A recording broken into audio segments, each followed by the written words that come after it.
जय अम्बे मेरे दोस्तों, आप सभी का मेरे YouTube चैनल में हार्दिक स्वागत है। अभी हम बात करने वाले हैं लिब्रा लगन या तुला राशि। जिस भी जातक के पहले घर में फर्स्ट हाउस में 7 नंबर लिखा हो या 7 नंबर लिखा हो तो वो तुला राशि का है या तुला लगन का जातक है।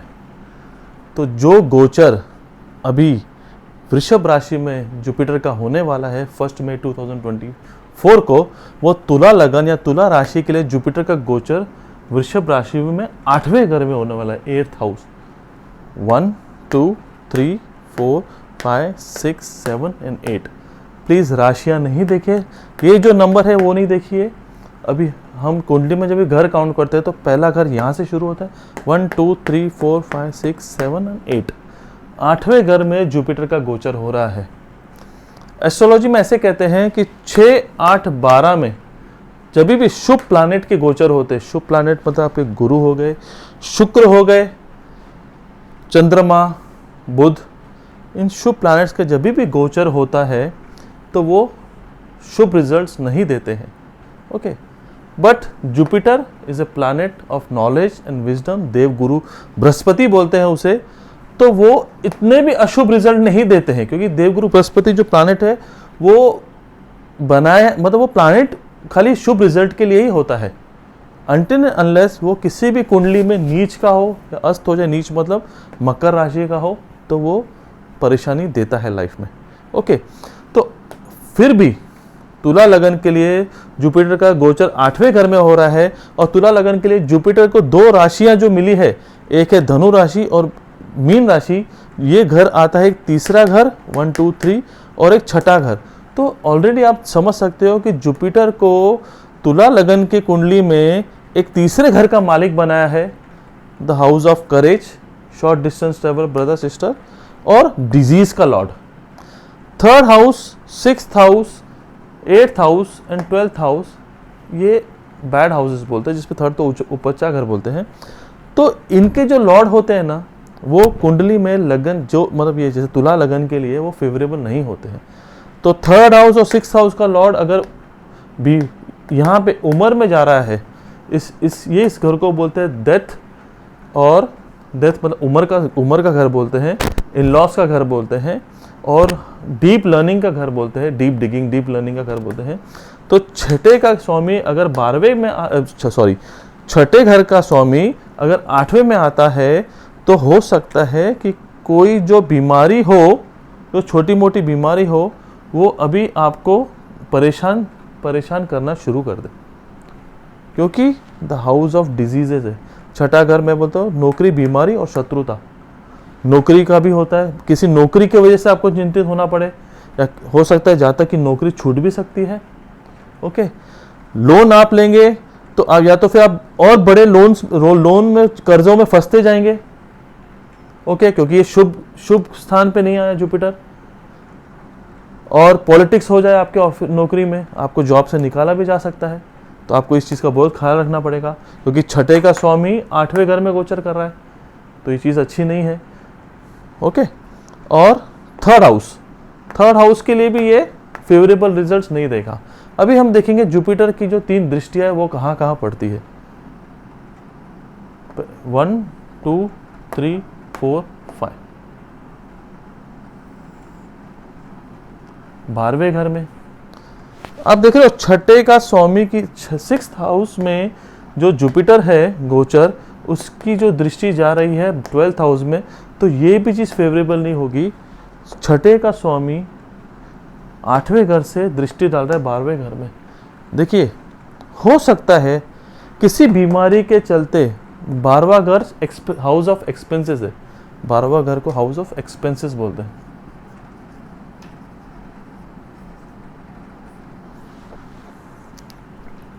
ओके, तो एग्जैक्टली एक्सपेंसेस का घर 6th हाउस के सामने होता है, तो इसके लिए ये इस घर से हम बीमारी देखते हैं और इस घर से हॉस्पिटलाइजेशन देखते हैं।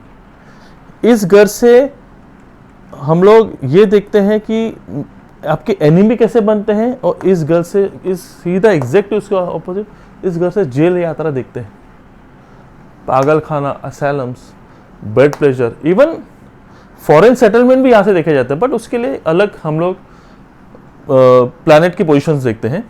फिलहाल हम गोचर की बात कर रहे हैं। तो यहाँ से जब भी जुपिटर 8वें घर से यहाँ पे देखेगा और लॉर्ड इसका है, तो हो सकता है कोई भी आपको बीमारी डिटेक्ट हो जिसकी वजह से आपको हॉस्पिटलाइजेशन होना पड़े। आपको ख्याल रखना पड़ेगा अपने सेहत का बहुत, ये चीज़ का, नौकरी का, नौकरी, बीमारी और शत्रुता, ये जो 3 मैं वर्ड बोल रहा हूँ आप ध्यान रखिए, इनसे रिलेटेड आपको प्रॉब्लम हो सकता है। कोर्ट केस में आप फंस सकते हो जिसकी वजह से आपके खर्चे होंगे कोर्ट में। आप छोटे मोटे किसी केस में फंस जाए और खर्चे को देख रहा है जुपिटर यहाँ से बैठ के लॉर्ड ऑफ दिस हाउस, तो आपको एक्सपेंस कराएगा, वो कोर्ट केस तक लेके जाएगा। तो आपको इस चीज़ का ध्यान देना है। 6वें घर से वो अच्छे रिजल्ट नहीं देगा, 3rd हाउस से भी, 3rd हाउस के लिए भी ये अच्छा फेवरेबल नहीं है। ओके, तो अभी आप समझिए कि 5th हाउस। हाँ, एक और चीज़ बोलूँगा, एक्सपेंस अगर आप कर रहे हो इस वक्त जुपिटर के रिलेटेड आप एक्सपेंस करेंगे तो आपको फेवरेबल रिजल्ट। जुपिटर के रिजल्ट मतलब आप दान करिए, गाय को मतलब गौदान करिए, गाय को रोज कुछ ना कुछ खिलाइए। ओके, उन सब चीज़ों से आपको फेवरेबल रिजल्ट देगा। बट फिर भी मैं कहूँगा आपको ये जो साल है आपका, मई से 2025 मई तक आपको ध्यान देना है किसको, तुला लगन या तुला राशि वालों के लिए। ठीक है, 5वां एस्पेक्ट हो गया। अभी उसका देखिए 7th एस्पेक्ट कहाँ जाएगा, 1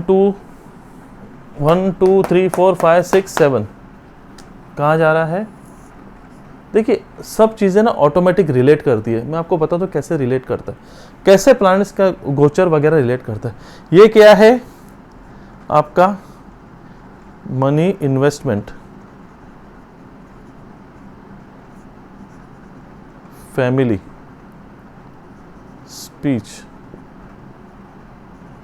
ओके, अभी मैं बता रहा हूँ रिलेट कैसे करता है।